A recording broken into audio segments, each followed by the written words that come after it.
हवेली है ये, द्वारकाधीश का मंदिर और हवेली ये साथ में ही बने थे। ठीक है। इससे आगे उधर गोपी घाट है, अस्कुंडा घाट है, गुदड़िया घाट है, सिंगार घाट है, सूरत घाट है, संत घाट है, स्वामी घाट है, वासुदेव घाट है, गंगा मैया का घाट है सबसे आगे। गंगा मैया का घाट भी है? हाँ, उधर से गंगा मैया सबसे बड़ी है ना।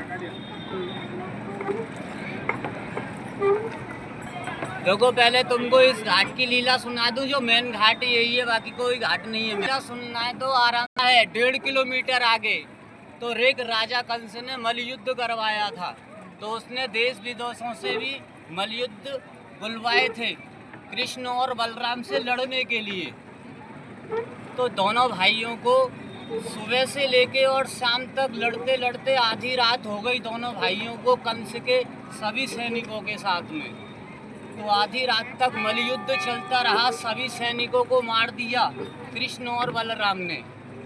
तो आधी रात को जब कंस बचा तो कंस को कृष्ण भगवान ने मार दिया। तो अखाड़े पर ही महा भोलेनाथ प्रकट हुए और भोलेनाथ ने दोनों भाइयों को शाबाशी दी कि रंग है, दोनों भाइयों का रंग है।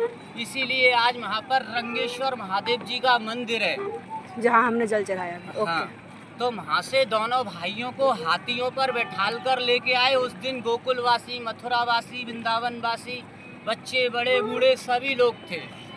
तो दोनों भाइयों को हाथियों पर बैठाल कर लेकर आए, तो यहाँ पर विश्राम करवाया। इसीलिए घाट का नाम पड़ा विश्राम घाट। तो यहाँ पर आधी रात को ही भोलेनाथ ने कहा कृष्ण और बलराम से कि तुमने अपने मामा को मारा है कृष्ण, तुमने अपने मामा को मारा है कृष्ण। अगर तुमने इसका प्रायश्चित नहीं किया तो इस धरती पर कोई भी मामा से मामा नहीं कहेगा। तो भोलेनाथ जी से पूछने लगे कृष्ण और बलराम कि हमें अपने मामा को मारने का क्या प्रायश्चित करना पड़ेगा। तो भोलेनाथ ने कहा कृष्ण और बलराम से कि यमुना जी तुम्हारी कृष्ण प्रिया है।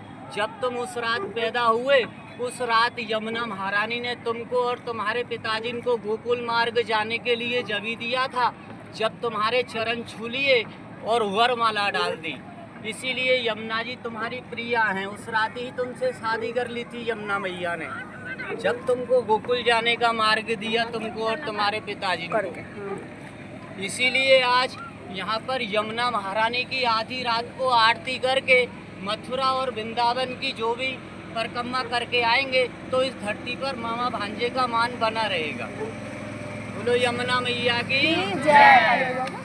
ताली बजा दो, बड़ा अच्छा बताए हैं।